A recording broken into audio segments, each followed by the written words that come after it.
ہم تو رکھتے ہیں مسلمانوں کا دین، دل سے ہے خدا میں ختم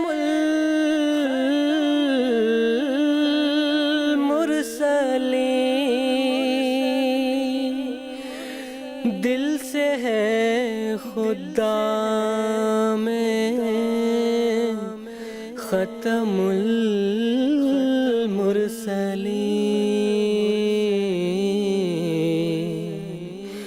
ختم المرسلین۔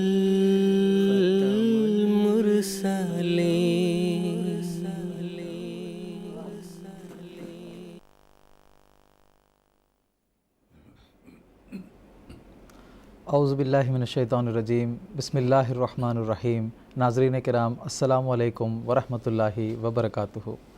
آج 9 جولائی 2016 ہفتے کا دن ہے۔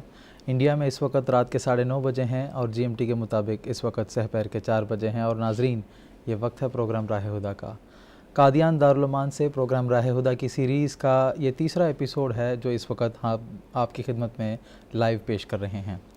پروگرام راہ ہدیٰ کے تعلق سے میں مختصر بتا دوں کہ اس پروگرام میں ہم جماعت احمدیہ کے عقائد اور اس کی تعلیمات کے متعلق ڈسکس کرتے ہیں۔ یہ ایک ڈسکشن پروگرام ہے اور ایک انٹریکٹیو پروگرام بھی ہے، اور اسی وجہ سے ہم یہ پروگرام آپ کی خدمت میں لائیو پیش کرتے ہیں تاکہ آپ بھی ہمارے ساتھ اس پروگرام میں شریک گفتگو ہو سکیں، اپنے سوالات ہمارے علماء کرام کے پینل میں پیش کر کے ان کے جوابات حاصل کر سکیں، اور اپنے استفسارات اور تبصرات بھی آپ ہمارے اس چینل کے ذریعے سے جس عنوان پر ہم پروگرام کر رہے ہوتے ہیں اس کے متعلق اپنے استفسارات اور اپنے تبصرات اور تاثرات اس پروگرام کے ذریعے سے آپ پیش کر سکتے ہیں۔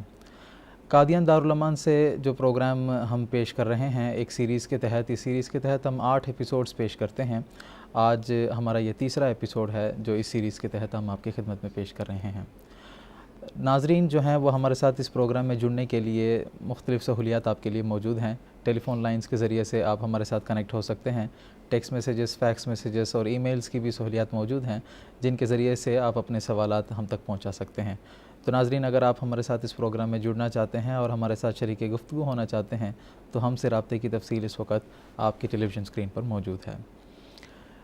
ایم ٹی اے کے جو ہمارے ریگولر ویورز ہیں جو ہمارے پروگرام کو مشاہدہ کرتے ہیں وہ بخوبی جانتے ہیں کہ قادیان دارالایمان سے پروگرام راہ ہدیٰ کی جو سیریز ہم آپ کی خدمت میں پیش کر رہے ہیں اس میں ہم قرآن مجید کی عظمت، اس کا نزول اور اس کا جمع، اور قرآن مجید کے فضائل اور اس کے معجزات کے متعلق تفاصیل آپ کی خدمت میں پیش کر رہے ہیں۔ گزشتہ ایپیسوڈز میں ہم نے قرآن مجید کے نزول کی ضرورت اور پھر قرآن مجید کے جمع اور اس کی تدوین کے متعلق کچھ تفاصیل ہم نے آپ کی خدمت میں پیش کی تھی۔ آج کے ایپیسوڈ میں ہم قرآن مجید کے فضائل کے متعلق کچھ تفاصیل وقت کی رعایت کے مطابق آپ کی خدمت میں پیش کرنے کی کوشش کریں گے۔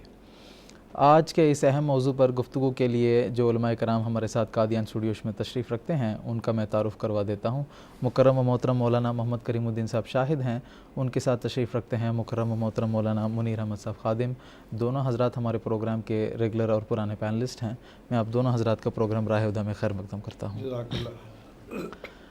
ناظرین کرام، قرآن مجید سے قبل جس قدر بھی شرعی کتب اللہ تعالیٰ نے نازل کی ہیں وہ تمام کتب مختص بالقوم اور مختص بالزمان ہے، یعنی ایک خاص قوم کے لیے ایک خاص وقت میں وہ ہدایات دراصل بنی نوع انسان کو دی گئی تھیں۔ ان کی مثال ایک ایسی دوائی کی طرح ہے جو ایک خاص بیماری کے لیے دی جاتی ہے اور اس دوائی کا ایک ایکسپائری ڈیٹ بھی آتا ہے۔ جب وہ ایکسپائری ڈیٹ ختم ہو جاتی ہے اس کے بعد ہم اس دوائی سے فائدہ نہیں اٹھا سکتے ہیں۔ اسی طرح جس مرض کے لیے وہ دوائی دی گئی ہے وہی مرض میں مبتلا لوگ اس دوائی سے فائدہ اٹھا سکتے ہیں۔ ایسی ہی مثال گزشتہ شرعی کتب کی ہیں، اور ان پر عمل درآمد کا جو دائرہ تھا وہ زمانہ بھی بہت ہی محدود تھا، لیکن جب انسان کی ذہنی اور روحانی ارتقاء اس قابل ہوئی اور زمانہ بھی یہ تقاضا کر رہا تھا کہ ایک یونیورسل تعلیم، ایک عالمی تعلیم بنی نوع انسان کی ہدایت اور اس کی رہنمائی کے لیے دی جائے، اس وقت اللہ تعالیٰ نے حضرت اقدس محمد مصطفیٰ صلی اللہ علیہ وسلم کو بنی نوع انسان کی رہنمائی کے لیے دنیا میں مبعوث فرمایا۔ آپ صلی اللہ علیہ وسلم نے اللہ تعالیٰ کے حکم پر یہ اعلان فرمایا کہ یا ایھا الناس انی رسول اللہ علیکم جمیعا، کہ اے اس دنیا میں رہنے والے تمام لوگوں اور ان کی آئندہ نسلیں، میں اللہ تعالیٰ کی طرف سے ایک رسول کے طور پر آپ تمام لوگوں کی طرف مبعوث کیا گیا ہوں۔ پھر اللہ تعالیٰ نے اس عالمی رسول حضرت اقدس محمد مصطفیٰ صلی اللہ علیہ وسلم کو قرآن مجید عطا فرمایا۔ قرآن مجید وہ کتاب ہے جس کے احکامات تا قیامت بنی نوع انسان کو فائدہ پہنچانے والی ہیں۔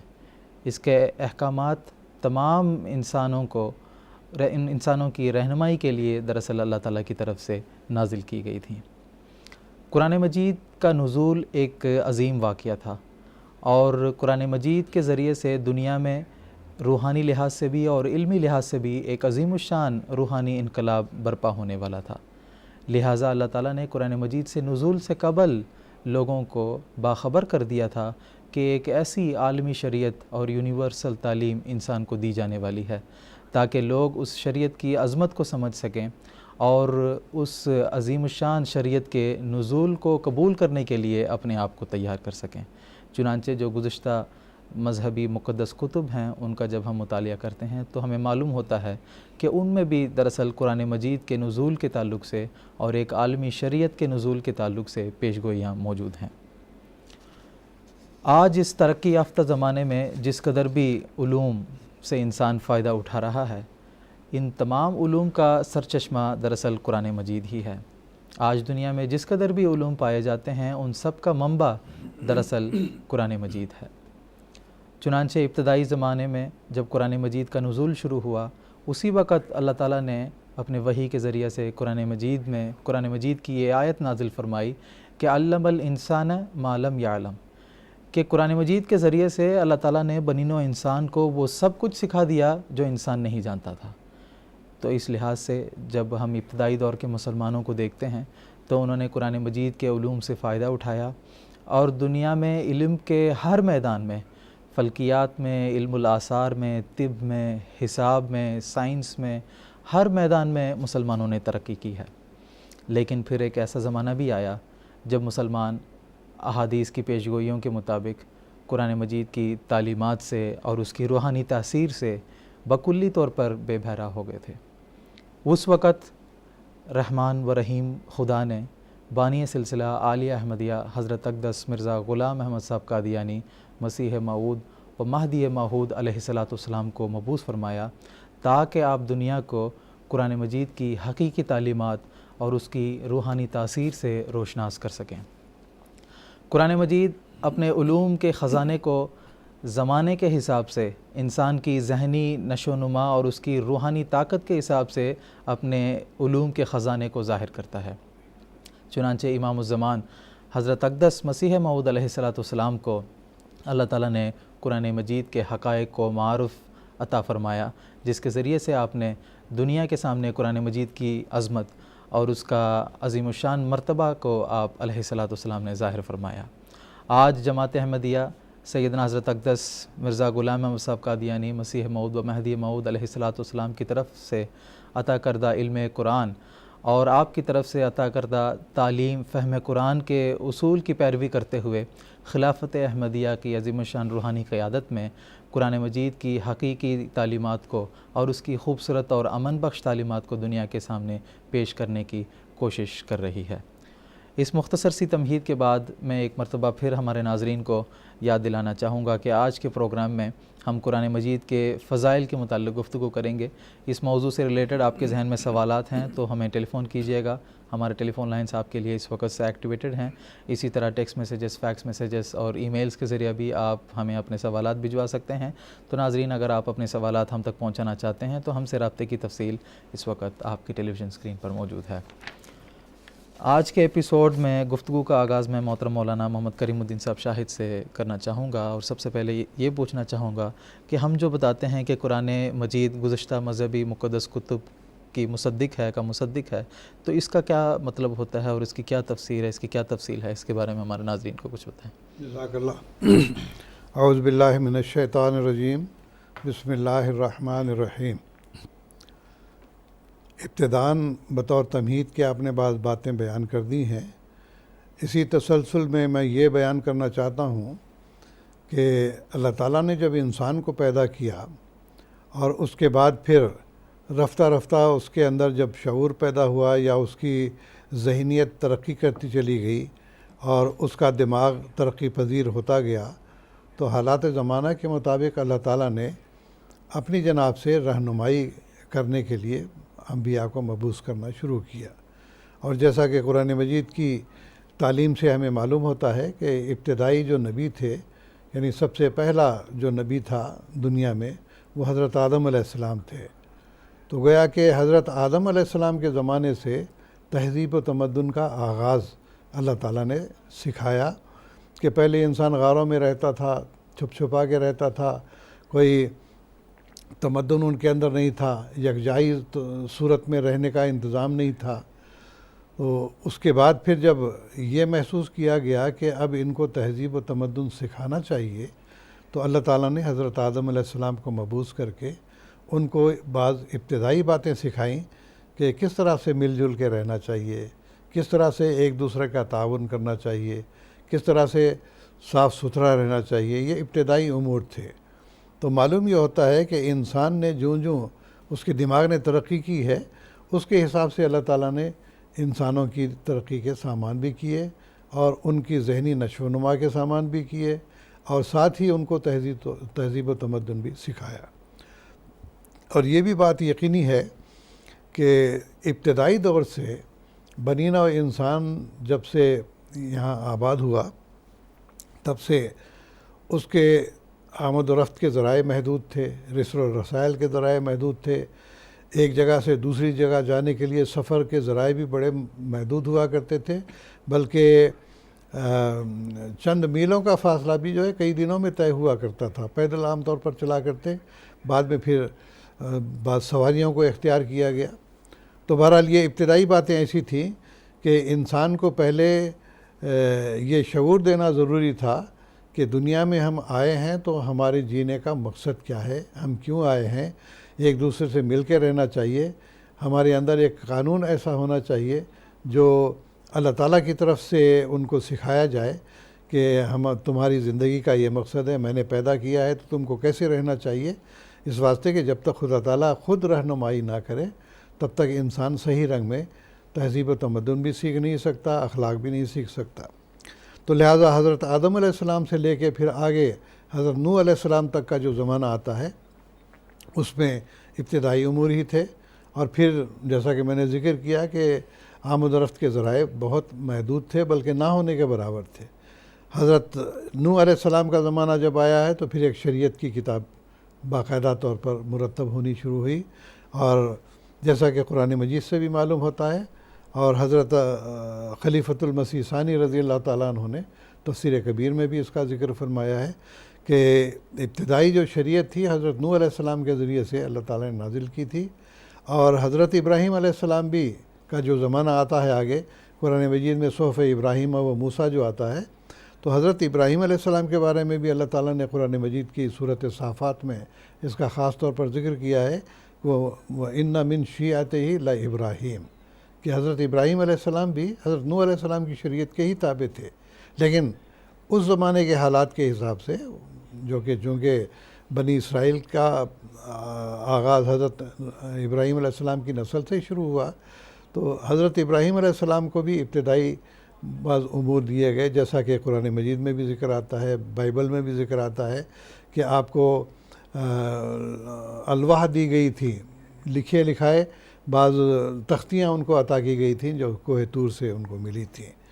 تو وہ بھی اس زمانے کے اعتبار سے کافی محدود تعلیم تھی، اس واسطے کہ ذہن انسانی ابھی عالمگیر طور پر سمجھنے اور عمل کرنے کے قابل نہیں ہوا تھا.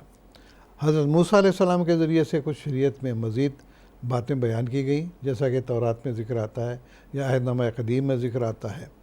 پھر اس کے بعد حضرت عیسیٰ علیہ السلام کا زمانہ آیا، اس میں پھر مزید وہ تعلیمات جو کہ بائبل میں بیان کی گئی ہیں ان میں کچھ تشدد پیدا ہو گیا، سختی پیدا ہو گئی، تو ان میں نرمی کی تعلیم ان کو دی گئی. تو گویا کہ موقع اور محل کے اعتبار سے اور محدود مقامات کے اعتبار سے ایک ایک وقت میں جو ہے وہ کئی انبیاء بھی ہوئے ہیں۔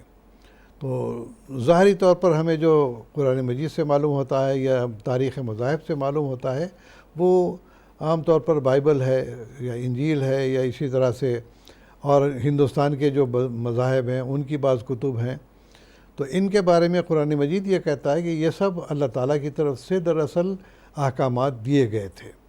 اور یہ نہیں ہے کہ دیکھیے بعض کتابوں میں ذکر آتا ہے، وہ اس بحث کو میں چھیڑنا نہیں چاہتا، کہ بعض لوگوں نے کہا کہ جتنے بھی آئے تھے وہ سب چور تھے، بٹمار تھے وغیرہ، اس قسم کی باتیں قرآن مجید نے نہیں کی، بلکہ ایک اصولی بات بیان کر دی کہ جتنے بھی انبیاء آئے ہیں انسان کو اخلاق سکھانے کے لیے، روحانیت سکھانے کے لیے، ان کے اندر تہذیب و تمدن کے راہیں ہموار کرنے کے لیے، وہ سب کے سب خدا تعالیٰ کی طرف سے تھے۔ یہ نہیں کہ انہوں نے اپنی طرف سے کوئی شریعت بنائی ہو، بلکہ اللہ تعالیٰ کی رہنمائی سے انہوں نے لوگوں کی ہدایت کے سامان کیے ہیں۔ تو قرآن مجید یہ کہتا ہے کہ لا نفرق بین احد من رسلہ، جتنے بھی انبیاء ہیں سب سچے تھے، ہاں مرور زمانہ کے اعتبار سے ان کی تعلیمات آہستہ آہستہ بگڑ گئی ہیں، اس واسطے کہ اللہ تعالیٰ نے ان کی حفاظت کا وعدہ نہیں کیا تھا۔ لیکن جب انسانی ذہن اس رنگ میں مکمل ہو گیا کہ عالمگیر طور پر اس کو ایک تو رسل و رسائل کے ذرائع بھی مہیا ہونے شروع ہو گئے تھے، سفروں میں جو ہے نسبتاً آسانی پیدا ہو گئی تھی، اور انسان ایک دوسرے سے روابط کرنے میں بھی زیادہ سہولتیں محسوس کرنے لگا تھا، تو اللہ تعالیٰ نے ان باتوں کو مد نظر رکھتے ہوئے تمام شریعت کی جتنی بھی کتابیں تھیں وہ سب کی سب کو اکٹھا کر کے ایک کتاب کی صورت میں اللہ تعالیٰ نے نازل کر دیں۔ چنانچہ قرآن مجید میں اس بات کا خاص طور پر ذکر آتا ہے کہ اللہ تعالیٰ کی طرف سے یہ محمد مصطفیٰ صلی اللہ علیہ وسلم کو یہ بیان کیا گیا کہ یہ جو الیوم اکملت لکم دینکم و اتممت علیکم نعمتی و رضیت لکم الاسلام دینا، کہ اب دیکھیے انسان کے بس کی یہ بات نہیں تھی کہ تمام جتنی بھی شریعتیں اس سے پہلے آ چکی تھیں ان سب کا خلاصہ نکال کے کہیں پیش کر سکتا، صدیوں گزر جاتے، بلکہ اب بھی دیکھیں گے ہم کہ بعض باتوں کی تحقیق کے لیے بڑا زمانہ درکار ہوتا ہے، بہت سا وقت درکار ہوتا ہے، لیکن اللہ تعالیٰ جو عالم الغیب ہے، عالم والشہادہ ہے، تو وہ جانتا ہے کہ میں نے کیا نازل کیا تھا اور کیا نازل کرنا تھا، کیا ضرورت تھی اور آگے کیا ضرورتیں پیش آئیں گی۔ ان تمام کو مد نظر رکھتے ہوئے اللہ تعالیٰ نے کامل دین اللہ تعالیٰ نے حضرت محمد مصطفیٰ صلی اللہ علیہ وسلم کو عطا فرمایا۔ تو چنانچہ خدا تعالیٰ کسی کتاب کا یہ دعویٰ نہیں ہے کہ ہماری کتاب اور ہماری شریعت جو ہے مکمل ہے، صرف اسلام یہ کہتا ہے کہ الیوم اکملت لکم دینکم، دین تمہارا مکمل ہو گیا، وہ اتممت علیکم نعمتی، جو نبوت کی نعمت تھی وہ اللہ تعالیٰ نے مکمل کر کے محمد مصطفیٰ صلی اللہ علیہ وسلم کو دے دی۔ جس قدر بھی نبوت کے راز تھے یا جس قدر بھی نبوت کے درجات تھے وہ سب کے سب اللہ تعالیٰ نے محمد مصطفیٰ صلی اللہ علیہ وسلم کو دے دیے۔ وَرَضِيتُ لَكُمُ الْإِسْلَامَ دِينًا۔ اب اللہ تعالیٰ نے فرمایا کہ اگر صحیح رنگ میں خدا تعالیٰ کی پرستش کرنا چاہتے ہو، صحیح طور پر انسانیت سیکھنا چاہتے ہو، صحیح طور پر اللہ تعالیٰ کے احکام کی پابندی کر کے دنیا میں امن اور شانتی قائم کرنا چاہتے ہو، تو پھر اسلام کا دین ہے، میں اس کے اوپر راضی ہوں۔ تو اس لحاظ سے قرآن مجید کا یہ دعویٰ ہے کہ دیگر جو شرعی کتابیں پہلے آ چکی ہیں یا جو مختلف اقوام کے حالات کے حساب سے اور زمانے کے حالات کے حساب سے جن باتوں کی ضرورت تھی اللہ تعالیٰ نے مختلف مواقع پر تھوڑا تھوڑا کر کے ان کو نازل کیا۔ اس کی مثال آپ ایسی سمجھ لیں جیسا کہ ہم اسکول میں جاتے ہیں، ابتدائی کلاس میں جب جاتے ہیں وہاں پر حروف کی شناسی کروائی جاتی ہے، الف ب ت یا الفابیٹ سکھائے جاتے ہیں، پھر اس کے بعد آہستہ آہستہ ان کو جوڑنا سکھایا جاتا ہے، پھر اس کے بعد عبارتیں بنانی سکھائی جاتی ہیں، اس سے اگلی کلاس جب آتی ہے تو اس پہ مضامین مزید بڑھائے جاتے ہیں۔ اسی طرح سے جب تک کہ انسان ایک میٹرک کے دور میں پہنچ جاتا ہے تو اس وقت بڑی اور بھی کتابیں بنائی جاتی ہیں۔ اس کے آگے جب کوئی انسان آگے بی اے کرنا چاہتا ہے، ایم اے کرنا چاہتا ہے، پی ایچ ڈی کرنا چاہتا ہے، بڑے علوم کے مواقع ہیں۔ تو بعینی ہی یہی حالت ہے کہ انسان کے حالات کو مد نظر رکھتے ہوئے اللہ تعالیٰ نے جو مختلف اوقات میں مختلف احکام نازل کیے تھے ان سب کو اللہ تعالیٰ نے کتاب کی صورت میں قرآن مجید میں جمع کر دیا۔ اب یہ بات کہ قرآن مجید دیگر تمام مذاہب کی جو شریعتیں ہیں ان کی تصدیق کرتا ہے. یہ نہیں کہتا کہ وہ غلط تھے، بلکہ وہ کہتا کہ ہاں ان میں بھی تعلیمات پائی جاتی تھیں، ان سب کو میں نے اکٹھا کر لیا ہے. جیسا کہ سورۃ صافات کی آیت میں بھی اللہ تعالیٰ نے فرمایا، انشاءاللہ اس کا ذکر آگے بھی آئے گا، کہ فیہا کتب قیمہ، اس کے اندر قائم رہنے والی تمام صداقتیں، تمام احکام اس کے اندر موجود ہیں. گویا کہ ابتدا سے لے کے قیامت تک جتنے بھی واقعات یا رونما ہونے والے تھے، یا جتنی بھی ضرورتیں اخلاقی، دینی اور روحانی اعتبار سے پیش آ سکتی تھیں، یا اسی طرح سے سیاسی اعتبار سے، تمدنی اعتبار سے اور دیگر انسانی حاجتوں کے اعتبار سے جو بھی حالات پیش آنے والے تھے، ان سب کو اللہ تعالیٰ نے اس کتاب کے اندر جمع کر دیا. اور گزشتہ شریعتوں کے اندر بھی جو مفید تعلیمات تھیں ان سب کو بھی اس کے اندر اخذ کر لیا ہے. چنانچہ قرآن مجید میں ایک دو نہیں بلکہ متعدد آیات میں اس بات کا ذکر آتا ہے کہ قرآن مجید سابقہ کتب کی تصدیق کرتا ہے. چنانچہ چند آیات میں نے نوٹ کی ہیں. سورۃ البقرہ آیت 9 میں آتا ہے وَلَمَّا جَاءَهُمْ كِتَابٌ مِّنْ عِندِ اللَّهِ مُصَدِّقٌ لِمَا مَعَهُمْ. جب اللہ تعالیٰ کی طرف سے ان کے پاس جو کتاب آتی ہے تو وہ جو کچھ ان کے پاس احکام ہیں، جو شرائع ہیں، ان کی تصدیق کرتا ہے اور ان کی تائید کرتا ہے کہ ہاں یہ احکام ان کے اندر بھی موجود تھے. تو دوسری کتابوں کو رد نہیں کرتا بلکہ ان کی تصدیق کرتا ہے. اسی طرح سورۃ بقرہ کی 102 آیت میں آتا ہے وَلَمَّا جَاءَهُمْ رَسُولٌ مِّنْ عِندِ اللَّهِ مُصَدِّقٌ لِمَا مَعَهُمْ، کہ جب ان کے پاس ایسا رسول آیا جو ان کے پاس موجود جو کتابیں تھیں، جو شرائع تھیں، ان کی وہ تصدیق کرتا ہے. تصدیق سے یہ مراد نہیں ہے کہ پورے ہر قول و فعل کو اس نے جو ہے من و ان تسلیم کر لیا ہے، بلکہ اس کے اندر جو غلطیاں تھیں ان کی بھی اصلاح کی ہے، اور اس کے ساتھ ساتھ اس کی آگے اللہ تعالیٰ نے فرمایا وہ غلط نہیں تھے، احکام ہم نہیں دیے تھے، رد و بدل ہو گیا تھا، لیکن ہم اس کی تصدیق کرتے ہیں کہ کتاب درست ہے لیکن تبدیلی ہو گئی ہے. پھر اللہ تعالیٰ فرماتا ہے وَهَذَا كِتَابٌ أَنزَلْنَاهُ مُبَارَكٌ مُصَدِّقُ الَّذِي بَيْنَ يَدَيْهِ. یہ سورۃ انعام کی آیت 93 ہے کہ یہ ایسی کتاب ہے جس کو ہم نے اس لیے نازل کیا ہے، بڑی بابرکت یہ کتاب ہے، برکتوں والی کتاب ہے، اور اس کے ساتھ اس کی ایک خوبی یہ بھی ہے کہ جو کچھ اس کے سامنے دیگر شرائع کی کتابیں ہیں ان کی یہ تصدیق کرتی ہے. یعنی بنیادی طور پر یہ جتنے بھی مذاہب قائم ہوئے ہیں یا ان کے اندر جو احکام دیے گئے ہیں وہ اللہ تعالیٰ کی طرف سے تھے. یہ اور بات ہے کہ ان کے اندر بعض مرور زمانہ کے اعتبار سے کچھ جو تفسیریں ہوئیں وہ بھی شامل ہو گئیں اور کچھ اور باتیں بھی ان کے اندر داخل ہو گئیں. اسی طرح سے آتا ہے وَمِن قَبْلِهِ كِتَابُ مُوسَىٰ إِمَامًا وَرَحْمَةً وَهَٰذَا كِتَابٌ مُصَدِّقٌ لِسَانًا عَرَبِيًّا لِيُنذِرَ الَّذِينَ ظَلَمُوا. سورۃ احقاف کی آیت ہے کہ قرآن مجید سے پہلے موسیٰ علیہ السلام کی کتاب ہے، یہ بطور امام کے ہے، یہ بھی پیشوائی کرنے والی کتاب ہے اور رحمت کا باعث تھی یہ کتاب بھی، اور اسی طرح سے یہ کتاب تصدیق کرنے والی ہے، ان کی صداقت کو قبول کرنے والی ہے، اور یہ عربی زبان میں نازل ہوئی ہے اس واسطے کہ لِيُنذِرَ الَّذِينَ ظَلَمُوا، کہ جن لوگوں نے اپنے نفسوں پر یا عوام پر ظلم کیا ہے ان کو ڈرائے. پھر آتا ہے وَآمَنُوا بِمَا أَنزَلْتُ مُصَدِّقًا لِمَا مَعَكُمْ. سورۃ بقرہ کی آیت ہے یہ بھی کہ جو کچھ میں نے نازل کیا ہے اس پر تم ایمان لاؤ، اور یہ ایسی باتیں ہیں مصدق لما معکم جو تمہارے پاس موجود ہیں، کتابیں یا شریعت کی باتیں، ان کی یہ تصدیق کرنے والی ہے، ان کی تردید نہیں کرتی. اسی طرح ایک اور آیت ہے وَيَكْفُرُونَ بِمَا وَرَاءَ وَهُوَ الْحَقُّ مُصَدِّقًا لِمَا مَعَهُمْ. لوگوں کو جب اس بات کی تبلیغ کی جاتی ہے یا ان کو ہدایت کے سامان مہیا کیے جاتے ہیں تو وہ ان کو انکار کر دیتے ہیں، اور جو ان کے سامنے ان کے پاس موجود ہے اس کا بھی گویا کہ وہ انکار کرنے، گویا کہ قرآن مجید جن باتوں کی تصدیق کرتا ہے اس کا بھی وہ انکار کرنے بیٹھ جاتے ہیں. فَإِنَّهُ نَزَّلَهُ عَلَىٰ قَلْبِكَ بِإِذْنِ اللَّهِ مُصَدِّقًا لِمَا بَيْنَ يَدَيْهِ. اس میں بھی پھر اللہ تعالیٰ نے یہ بیان کیا کہ اللہ تعالیٰ نے محمد مصطفیٰ صلی اللہ علیہ وسلم کے دل پر اس کتاب کو نازل کیا ہے، یہ اللہ کے حکم سے نازل ہوئی ہے، اور جو کچھ اس کے سامنے شرائع کی احکام ہے ان کی تصدیق کرنے والی ہے، ان کی تردید نہیں کرتی.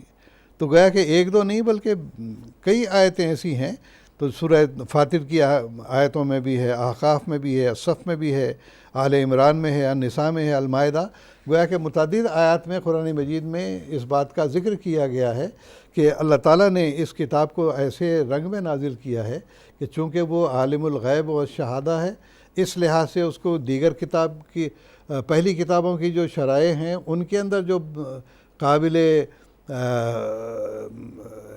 اعتبار یا یوں کہیں کہ قابل اختیار باتیں تھیں، یا ایسی باتیں جن کے اوپر عمل کرنا ضروری تھا، یا جو روحانیت میں ترقی دینے والی باتیں تھیں، ان تمام باتوں کو اس نے اکٹھا کر لیا ہے اور اس کی یہ تصدیق کرتا ہے، تردید نہیں کرتا۔ تو قرآن مجید کو ہم جب پڑھ کر دیکھتے ہیں تو اس کی یہ فضیلت ثابت ہوتی ہے کہ یہ محدود قوم کے لیے نہیں تھا، محدود زمانے کے لیے نہیں تھا، بلکہ عالمگیر اس کی شریعت تھی، اور تمام کتب جتنی بھی اب تک نازل ہو چکی تھیں، جو قائم رہنے والی صداقتیں تھیں، ان سب کی یہ تصدیق کرتا ہے کہ اور جیسا کہ حضرت مسیح موعود علیہ السلام نے بھی قرآن مجید ہی کی تعلیمات سے یہ اخذ کر کے فرمایا کہ دنیا میں جتنے بھی رسول اور نبی آئے ہیں اور کروڑوں دلوں کے اندر اللہ تعالیٰ نے ان کی محبت قائم کر دی ہے، تو یہ دلوں میں محبت قائم کرنا یہ کسی جھوٹے کا کام نہیں ہو سکتا۔ تو ہم یہ اصول مان کر چلتے ہیں کہ جس قدر کتابیں دنیا میں نازل ہوئی ہیں، جس قدر رسول آئے ہیں، وہ سب دراصل ابتدائی طور پر خدا تعالیٰ کی طرف سے ہی تھے، اور بعد میں جو زمانہ گزرتا گیا، لوگوں کی تفسیریں، بعض لوگوں کی باتیں اس میں شامل ہوتی گئیں، ان تمام کو چھان کر اللہ تعالیٰ نے قرآن مجید کے اندر تمام باتیں بیان کر دیں کہ یہ تمہاری روحانیت کے لیے ضروری ہے، تمہارے اخلاق کے لیے ضروری ہے، تمہارے سیاست کے لیے ضروری ہے، تمہارے تمدن کے لیے ضروری ہے۔ تو یہ سارے احکام، جو کچھ بھی کمی رہ گئی تھی اس کو بھی اس نے پورا کر دیا، جو پہلی کتابوں کے اندر بعض اچھے احکام تھے ان کی تصدیق کرتا ہے۔ تو لہٰذا جا بجا قرآن مجید نے ذکر کیا کہ دیگر شرائع جتنی بھی آئی ہیں، دیگر کتابیں خدا تعالیٰ کی طرف سے جتنی بھی نازل ہوئی ہیں، وہ چونکہ سب خدا کی طرف سے نازل کردہ تھیں، اس اعتبار سے قرآن مجید ان کی تردید نہیں کرتا، بلکہ یہ سکھاتا ہے کہ ان کو بھی مانو، اور یہ اصول دنیا میں امن قائم کرنے کے لیے بڑا ضروری ہے کہ اگر آج ہم سارے مذاہب والے اکٹھے ہو کر یہ کہیں کہ ہاں بھئی ہم ایک خدا کی مخلوق ہیں، ہمارا رب ایک ہے، اور ہمیں جو تعلیمات اللہ تعالیٰ نے مختلف مواقع پر عطا کی ہیں ان سب کا اگر ہم دیکھا جائے تو قرآن مجید میں جو تعلیمات دی گئی ہیں وہ بھی اللہ تعالیٰ کی طرف سے تھیں۔ تو لہٰذا آپ کسی بھی مذہب والے سے پوچھ کر دیکھ لیں کہ جو اچھے اخلاق ہے وہ پہلے کتابوں میں موجود ہیں، اور قرآن مجید میں بھی ان باتوں کو بیان کیا، اور فرق صرف اتنا ہے کہ اللہ تعالیٰ نے اس کتاب کے اندر وہ تمام احکام اور شرائع اس رنگ میں بیان کی ہیں کہ جو ان کے اندر پہلے نقائص پیدا ہو گئے تھے ان کو دور کر دیا، اور جو مفید باتیں تھیں، آئندہ آنے والے زمانے میں کارآمد تھیں، ان سب کا اللہ تعالیٰ نے اس کے اندر ذکر کیا۔ تو لہٰذا قرآن مجید ہی ساری دنیا میں ایک واحد ایسی کتاب ہے جو دیگر شرائع کی تصدیق کرتا ہے، وہ کہتا ہے کہ یہ سب خدا کی طرف سے تھیں، تم سب جو ہے وہ خدا کی مخلوق ہو، اور اللہ تعالیٰ نے تم کو بھی جو احکام دیے تھے ان تمام احکام کو جمع کر کے قرآن مجید ان کی تصدیق کرتے ہوئے ان کو اپناتا ہے۔ تو یہ اصول قیام امن کے لیے بھی بڑا ضروری ہے۔ لہٰذا ہم اپنے بھائیوں سے یہی درخواست کریں گے کہ قرآن مجید کو پڑھ کے دیکھیں، اور اس کو دیکھ کے پھر اپنی کتابوں کو بھی دیکھیں، موازنہ کر لیں، تو آپ یقیناً پائیں گے کہ کوئی قرآن مجید کی تعلیم ایسی نہیں ہے جو دیگر مذاہب کے خلاف ہو، بلکہ اللہ تعالیٰ نے ان کی تصدیق بھی کی ہے، اور جو ان کے اندر بگاڑ پیدا ہوا تھا یا خرابی پیدا ہو گئی تھی مرور زمانہ سے یا انسانی دستور سے، اس کو بھی اللہ تعالیٰ نے پاک کر دیا۔ اللہ تعالیٰ آپ نے بڑی تفصیل کے ساتھ اس سوال پر روشنی ڈالی ہے۔ کچھ ٹیلی فون کالرز ہیں اس وقت ہمارے ساتھ، ہم سب سے پہلے ان کو موقع دیتے ہیں۔ پاکستان سے ایک ٹیلی فون کالر ہیں مکرم خالد صاحب، اس وقت ہمارے ساتھ ٹیلی فون لائن پر موجود ہیں، انشاءاللہ ہم ان سے بات کرتے ہیں۔ السلام علیکم ورحمۃ اللہ خالد صاحب۔ السلام علیکم ورحمۃ اللہ خالد صاحب، آپ ٹیلی فون لائن پر موجود ہیں؟ ہم مکرم خالد صاحب سے دوبارہ بات کرنے کی کوشش کریں گے۔ اس درمیان ہم بات کرتے ہیں لندن سے ایک اور ٹیلی فون کالر ہیں مکرم مرزا انور بیگ صاحب، ان سے بات کرنے کی کوشش کرتے ہیں۔ السلام علیکم ورحمۃ اللہ انور بیگ صاحب۔ وعلیکم السلام ورحمۃ اللہ وبرکاتہ۔ جی جناب۔ میرا سوال یہ ہے کہ دیکھیں خدا تعالیٰ ہر زمانے میں ہر علاقے میں اپنے انبیاء بھیجتا رہا ہے، ٹھیک اور اللہ تعالیٰ ان کی زبان میں ان سے کلام کرتا رہا ہے. ٹھیک زتیش نبی ہیں، حضرت موسیٰ علیہ السلام کی زبان طور تھی، زبور ہے، تورات ہے، انجیل ہے، عبرانی زبان ہے، ہیبرو زبان ہے. میرا سوال یہ ہے کہ خدا تعالیٰ نے سب سے افضل نبی حضرت محمد صلی اللہ علیہ وسلم اور سب سے آخری کتاب قرآن پاک جو اللہ تعالیٰ نے نازل فرمائی ہے وہ عربی زبان میں کیونکہ اس عربی زبان کی کیا ایسی خصوصیت تھی کہ خدا تعالیٰ نے سب سے افضل کتاب، سب سے آخری کتاب جو ہے وہ عربی زبان میں اتاری ہے؟ جزاک اللہ سمجھا. جزاکم اللہ. جناب مرزا انور بیگ صاحب، آپ کا سوال ہم نے سن لیا ہے. آپ کا جو سوال ہے اس کے تعلق سے ہم نے راہ ہدیٰ کی جو یہ سیریز ہم آپ کی خدمت میں پیش کر رہے ہیں، اس کا پہلا ایپیسوڈ تھا، اس میں ہم نے اس سوال کو اپنے پروگرام کے حصے میں شامل کیا ہوا تھا اور محترم مولانا منیر احمد صاحب خادم نے ہی اس کا بڑا تفصیلی جواب دیا ہے. اس میں میں آپ سے درخواست کروں گا کہ آپ یوٹیوب پر ہمارا وہ پرانا ایپیسوڈ دیکھ لیں. پروگرام راہ ہدیٰ کی جو موجودہ سیریز ہے، اس کا پہلا ایپیسوڈ کا دوسرا سوال تھا، جس میں محترم مولانا منیر خادم صاحب نے آپ نے جو ابھی سوال پیش کیا ہے اس کا تفصیلی جواب دیا ہے کہ کیوں اللہ تعالیٰ نے قرآن مجید کو عربی زبان میں نازل فرمایا، اس کی کیا حکمتیں ہیں. تو میں آپ سے درخواست کروں گا کہ یوٹیوب میں الاسلام آرکائیوز میں چلے جائیں یا MTA قادیان کا جو چینل ہے اس میں چلے جائیں، آپ کو وہ ایپیسوڈ مل جائے گا، وہاں سے آپ کو اپنے سوال کا جواب مل جائے گا. ہم آپ کے سوال کو اس وقت سکپ کرتے ہیں اور اگلے ہمارے پاس ایک اور ٹیلی فون کالر ہیں پاکستان سے، مکرم رضوان احمد صاحب. ان سے بات کرنے کی کوشش کرتے ہیں. السلام علیکم ورحمۃ اللہ. رضوان احمد صاحب. وعلیکم السلام ورحمۃ اللہ. جی جناب. میرا سوال یہ ہے کہ مجھے ایک دوست نے یہ سوال کیا تھا کہ حضرت مسیح موعود علیہ الصلوۃ والسلام کیا رمضان میں اعتکاف فرمایا کرتے تھے؟ ٹھیک ہے جناب، جزاکم اللہ، شکریہ. مولانا کریم الدین صاحب سے درخواست ہے. تاریخ کے اعتبار سے ہم دیکھیں تو رمضان کا تو ذکر نہیں آتا ہے، لیکن یہ ہے کہ آپ نے اپنے دعوے سے پہلے بھی اور 9 مہینے کے کئی مہینوں کے روزے بھی رکھے ہیں، بلکہ ایک لحاظ سے اعتکاف ہی تھا جو غالباً 6 مہینے کے یا 9 مہینے کے روزے بھی آپ نے رکھے ہیں، تو باہر بھی کہیں نہیں گئے ہیں. لیکن رمضان میں آپ کا باقاعدہ جیسے کہ علیہ وسلم اعتکاف کیا کرتے تھے، ایسے اعتکاف کا کہیں ذکر میری نظر سے نہیں گزرا ہے. البتہ آپ یہ دیکھیں گے کہ آپ کی زندگی پوری کی پوری تالیف و تصنیف میں ہی گزری ہے، اور اس اعتبار سے آپ کا سارا کام ایک لحاظ سے وہ اعتکاف ہی میں گزرا ہے اگر غور کیا جائے. تو بہرحال رمضان کے مہینے میں خاص طور پر اعتکاف کا کوئی ذکر مجھے تو نہیں ملا ہے. ہوشیارپور کی چلہ کشی بھی اعتکاف؟ ہاں، ہوشیارپور میں جو چلہ کشی آپ نے کی ہے وہ بھی 40 دن تک آپ نے جو ہے باقاعدہ وہاں بھی وہ بھی ایک قسم کا اعتکاف ہی تھا، اگرچہ وہ رمضان کے ایام تو نہیں تھے، لیکن بہرحال آپ نے اعتکاف کیا ہے، لیکن رمضان میں اعتکاف کا ذکر نہیں آتا ہے. جزاکم اللہ تعالیٰ جزا.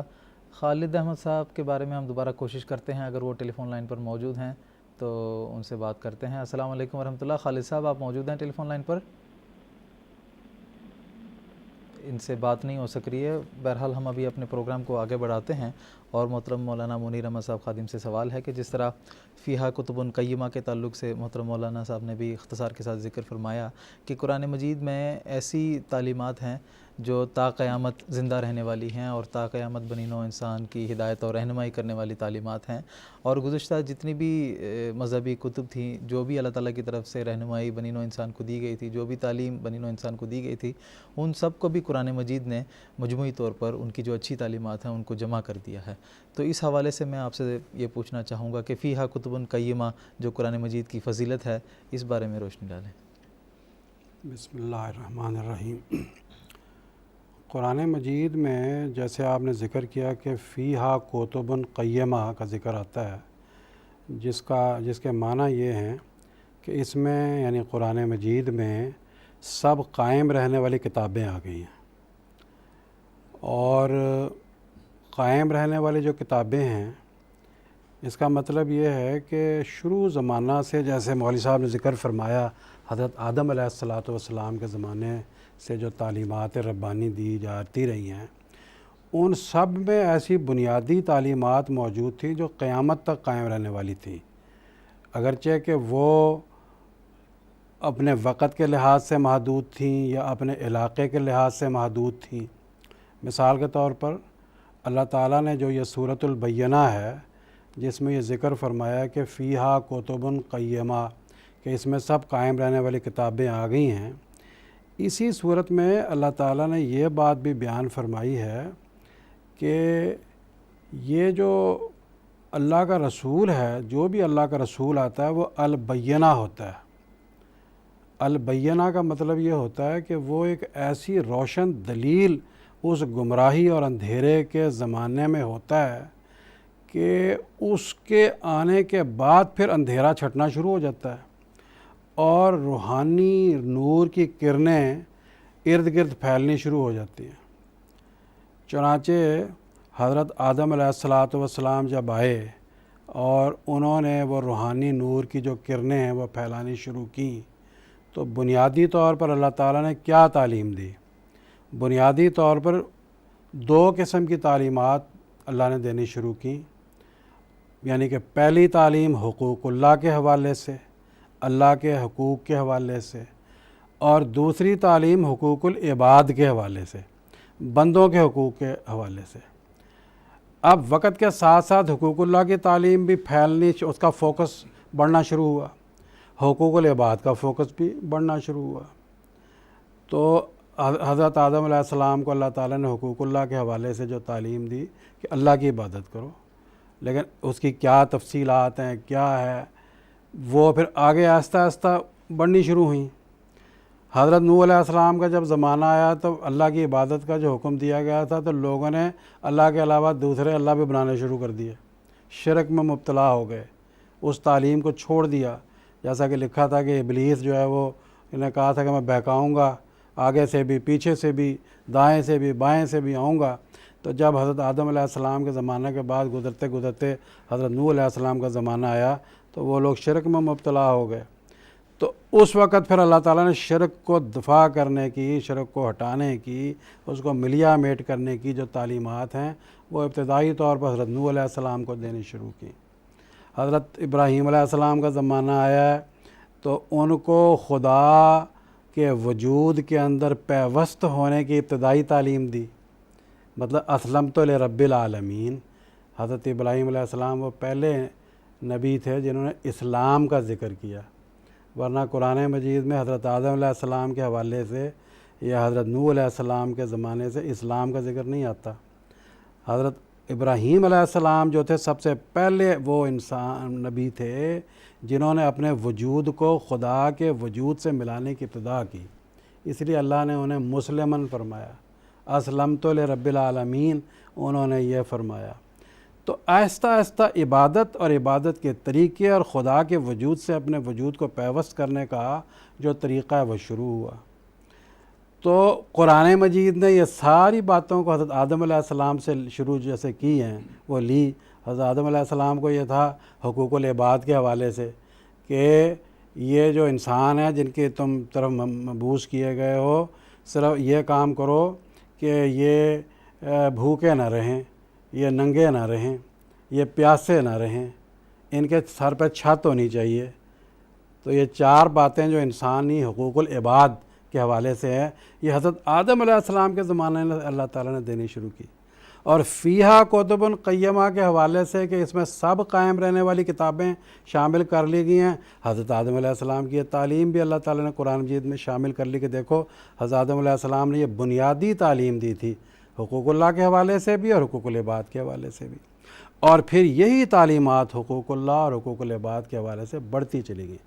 چنانچہ یہ جو ابھی آپ نے جس صورت میں فیہا کتب قیمہ کا ذکر آتا ہے، اسی صورت میں یہ ایک آیت موجود ہے کہ بنیادی تعلیم میں نے یہ دی تھی سب کو، وما امروا الا لیعبدوا اللہ مخلصین لہ الدین حنفاء ویقیموا الصلاۃ ویؤتوا الزکاۃ وذالک دین القیمہ۔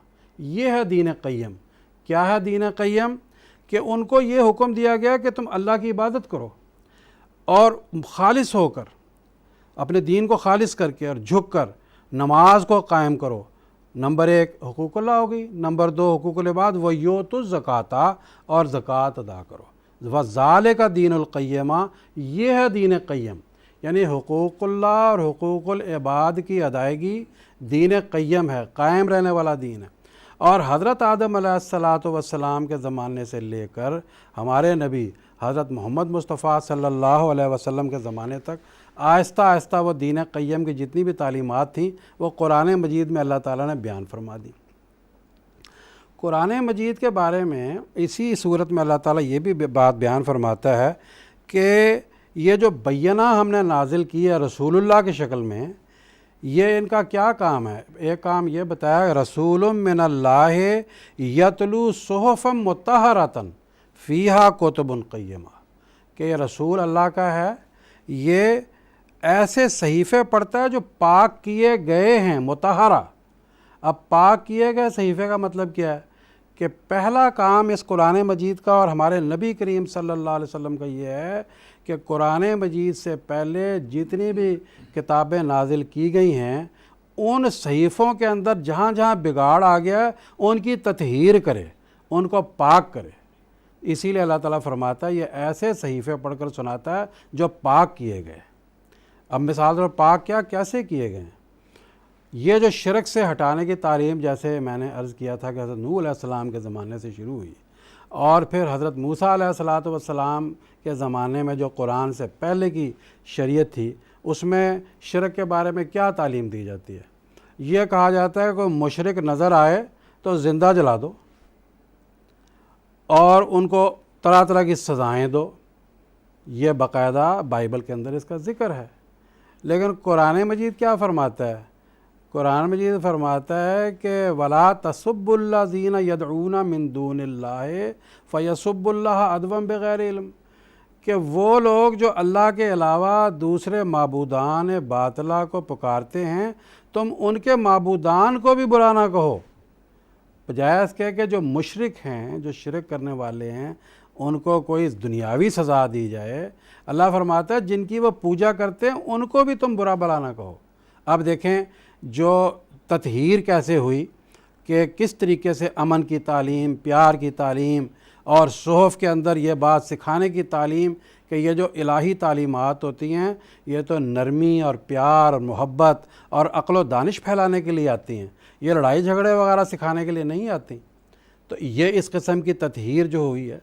اور دیکھ لیں کیا جیسے تطہیر ہوئی ہے، آپ دیکھ لیں کہ قرآن مجید سے پہلے دیگر صحائف کا مطالعہ کر لیں، ان کے اندر شراب حرام نہیں تھی اس زمانے کے لحاظ سے، لیکن قرآن مجید وہ پہلی کتاب جس نے شراب کو حرام قرار دے دیا۔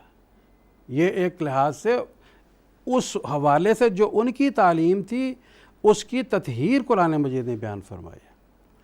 قرآن مجید سود کو حرام قرار دیتا ہے اور باقی جو ہیں وہ بھی سود کو اچھا نہیں سمجھتے، لیکن باقیوں نے کیا کیا؟ مثلا بائبل میں لکھا ہے کہ بنی اسرائیلی جو ہیں ان سے سود نہ لو، باقیوں سے بے شک لے لیا کرو۔ تو کیا ہوا مطلب؟ کہ سود اچھی چیز نہیں ہے، اگر اچھی چیز ہوتی تو اپنوں سے بھی لیتے، تو انہوں نے کہا یہ اپنوں سے نہیں لینی، بنی اسرائیلیوں سے سود نہیں لینا، اور جو دوسرے قوموں کے لوگ ہیں ان سے بے شک لے لیا کرو۔ ویدوں میں کیا لکھا ہے؟ ویدوں میں لکھا ہے کہ جو برہمن ہیں ان سے 2 روپے سود لینا ہے، جو اوپر کی اور جاتی کھتری ہیں ان سے 3 روپے، جو ویش ہیں ان سے 4 روپے، یہ منو سمرتی میں لکھا ہے، اور جو شودر ہیں ان سے 5 روپے لو۔ تو مطلب کیا ہوا کہ سود اچھی چیز نہیں ہے، اسی لیے تو کہا کہ اپنوں سے بے شک تھوڑی لے لو، دوسروں سے زیادہ لے لو۔ لیکن قرآن مجید کیا فرماتا ہے؟ قرآن مجید فرماتا ہے دیکھو سود حرام ہے، نہ اپنوں کے لیے جائز ہے نہ پرایوں کے لیے جائز ہے۔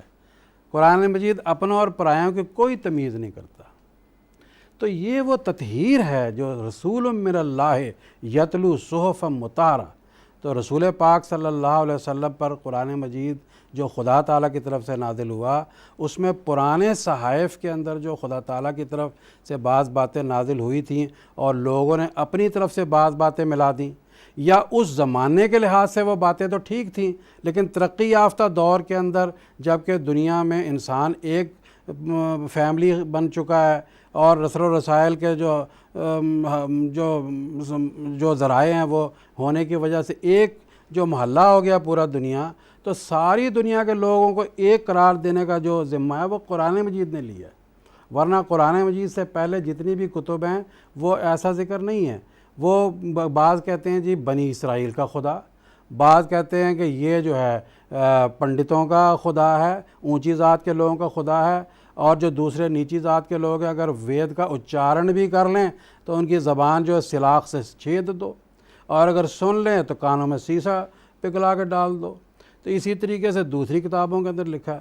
لیکن قرآن مجید جیسا کہ بھی بتایا گیا کہ وہ یہ بتایا کہ رحمت للعالمین ہے، یہ ساری دنیا کے لیے رحمت ہے.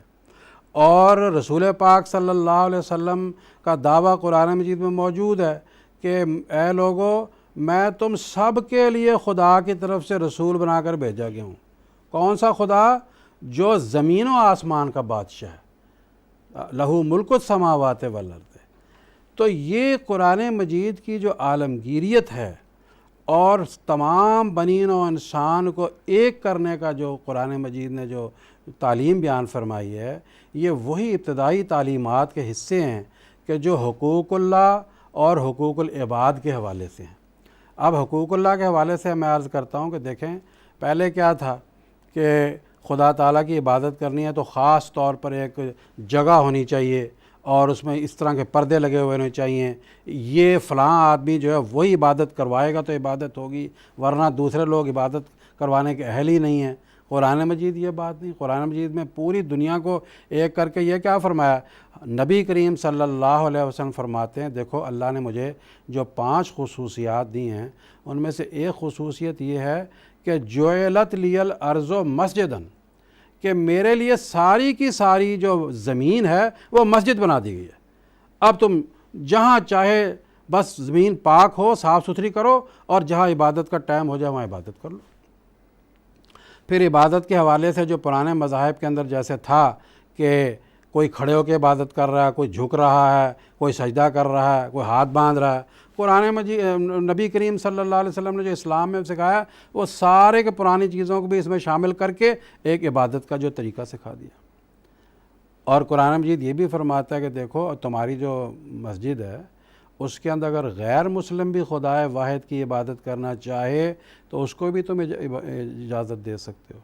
چنانچہ نبی کریم صلی اللہ علیہ وسلم کا جو اسوہ حسنہ ہے اس سے یہ بات ثابت ہے کہ جس وقت نجران کے عیسائی مدینہ آئے اور انہوں نے اسلام کے بارے میں وہ تبادلہ خیالات کرنا چاہتے تھے تو نبی کریم صلی اللہ علیہ وسلم نے انہیں مسجد نبوی میں ٹھہرایا، ان کے خیمے مسجد کے صحن میں لگائے، ان کی ضیافت کا انتظام کیا.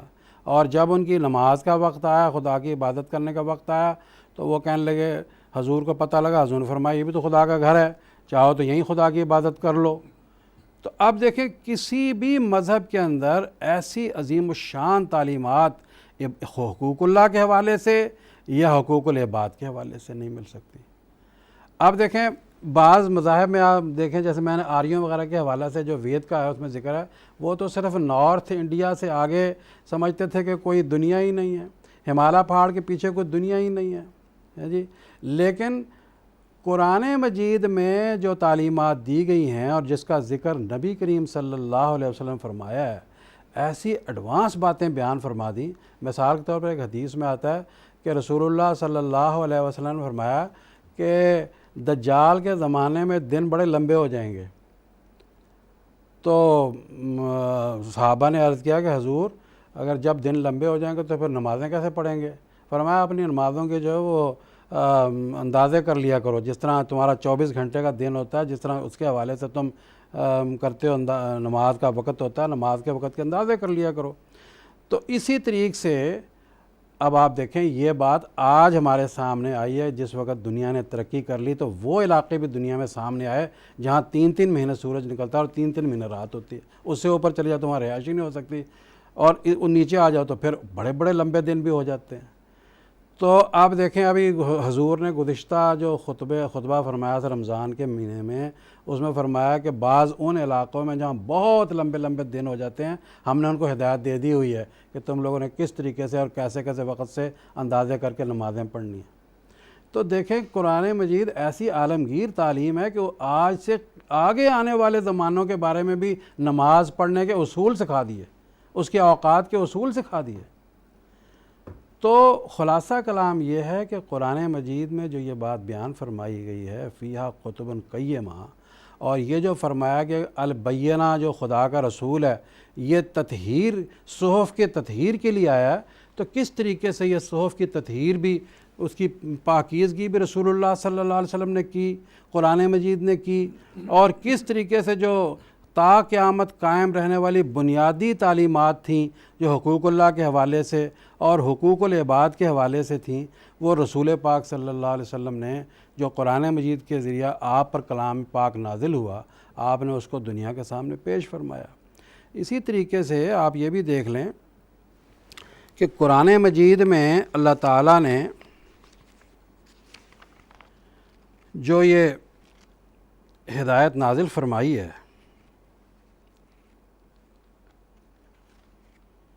اس میں ایک خاص بات جو باقی آپ کو نہیں ملے گی مذاہب میں، وہ یہ ہے کہ باقی مذاہب ظاہر پر بہت زور دیتے ہیں، عبادت کے لحاظ سے بھی، حقوق العباد کے حوالے سے بھی، لیکن اسلام نے باطنیت کے حوالے سے بہت زور دیا ہے کہ اندرون کیا ہے، پھر اس کی حکمت کے حوالے سے زور دیا ہے، کیونکہ انسان کی عقل اتنی پختہ ہو گئی تھی کہ اگر ہم اس کو کوئی بات کہیں تو جب تک یہ نہ کہیں کہ کیوں کرو، اس کا فائدہ کیا ہے، نہیں کرو گے تو اس کا نقصان کیا ہے، یہ بتانی پڑے گی۔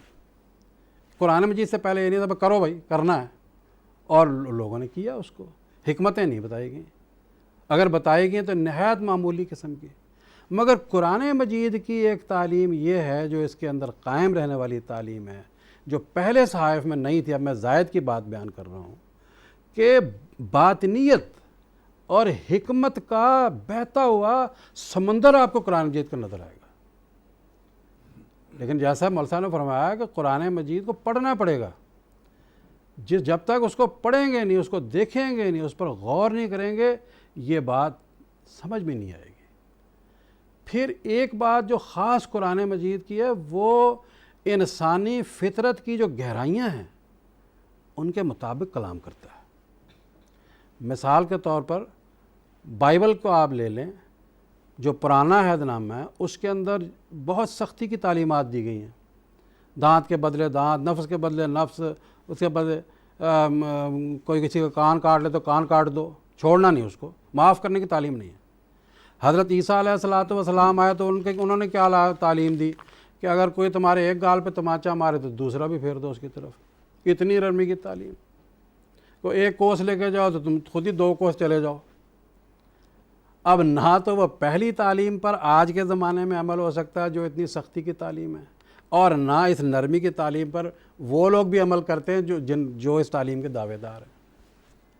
تو قرآن مجید نے کیا تعلیم دی؟ قرآن مجید فرماتا ہے کہ دیکھو یہ دونوں باتیں اپنے اپنے وقت کے لحاظ سے، موقع کے لحاظ سے ان پہ عمل ہوگا۔ یہ اس کی بنیاد یہ پکڑو کہ اصلاح ہونی چاہیے، معاف بے شک کرو لیکن اصلاح ہونی چاہیے۔ اگر اصلاح سختی سے ہوتی ہے، بدلہ لینے سے ہوتی ہے، کیونکہ بعض ایسے لوگ ہوتے ہیں بار بار کے عادی مجرم ہوتے ہیں، ان کو معاف نہیں کیا جا سکتا، کوئی گورنمنٹ ان کو معاف نہیں کرتی، تو ان کو معاف نہیں کرنا، ان کی اصلاح۔ لیکن اگر تم دیکھتے ہو کوئی پہلی بار قصور کسی نے کر دیا ہے اور وہ ایک عمومی قسم کی غلطی ہے اور معاف کرنے میں بھلائی ہے اور آگے بھی اس کی اصلاح ہو سکتی ہے، تو معاف کر دو۔ فمن، قرآن مجید کیا فرماتا ہے؟ فمن عفا و اصلح فاجرہ علی اللہ، جو معاف بے شک کرے لیکن اصلاح آگے ہونی چاہیے۔ تو اصل بنیاد تو جو پہلے کے صحائف تھے ان کا کام بھی کیا تھا؟ اصلاح تھا۔ وہ اصلاح کی خاطر ایک دم سختی کی طرف چلے گئے، دوسرے اصلاح کی خاطر ایک دم نرمی کی طرف چلے گئے۔ ویدوں کی طرف آپ چلے جائیں، اس میں تو نرمی کا سوال ہی نہیں ہے، بالکل سختی کی تعلیم دی گئی ہے۔ تو قرآن مجید ہی وہ ہے کہ اندرون کو بھی کی بھی صفائی کرتا ہے، حکمتوں کے موتی بھی بکھیرتا ہے، اور پھر موقع اور محل کے لحاظ سے جو انسانی فطرت ہے اس کے حوالے سے جو تعلیمات ہیں وہ پیش کرتا ہے۔ اس کی بہت سی مثالیں جو ہیں وہ دی جا سکتی ہیں، لیکن وقت کے لحاظ سے یہ چند ایک مثالیں میں نے آپ کے سامنے رکھی ہیں۔ میں آخر میں اس تعلق میں جو سیدنا حضرت اقدس مسیح موعود علیہ الصلاۃ والسلام نے اس بارے میں جو ارشاد فرمایا ہے وہ حضور کے چند کلمات طیبات آپ کی خدمت میں پیش کرتا ہوں۔ حضور فرماتے ہیں یہ کتاب، یعنی حضرت اقدس مرزا غلام احمد قادیانی مسیح موعود مہدی موعود علیہ الصلاۃ والسلام فرماتے ہیں یہ کتاب جو قرآن شریف ہے یہ مجموعہ ان تمام کتابوں کا ہے جو پہلے بھیجی گئی تھیں۔